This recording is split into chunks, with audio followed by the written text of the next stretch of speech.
Gooseberry Park by Cynthia Rylant. Chapter 6 Children. The following several days were rather heady ones for the little red squirrel, who had become a mother. Never had she received so much attention and praise. Never had she been so talked about. The birth of new babies is important news anywhere, and Gooseberry Park was no exception. Word spread quickly through the trees and burrows and along the river bank that triplets had been born to the busy red squirrel who collected yogurt cups.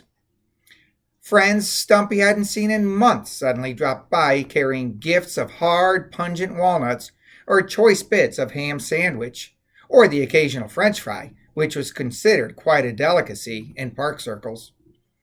Red, gray, and black squirrels oohed and awed. Mourning doves cooed, starlings cackled, and cardinals peeked shyly over the edge of the nest. Even a fat old possum hoisted himself up the tree to pay his respects. A brisk cold wind was blowing now, unusual for early April. The park was strangely quiet as the trees leaned into the chilly breezes. But Stumpy had no worries.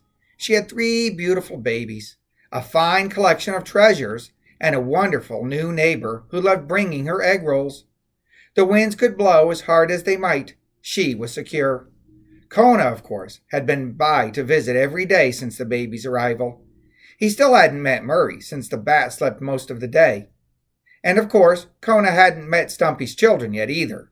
They were much too tiny to be carried down to the ground. But Stumpy herself came down when Kona called her name, and she told him all the wonderful details.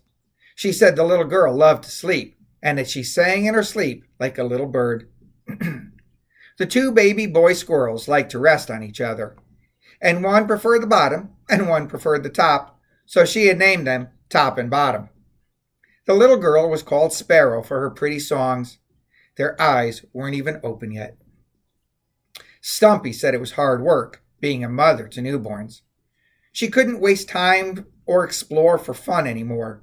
Whenever she left the nest, it was only to pull a few pine cones from a tree stump or to unearth a few acorns buried nearby.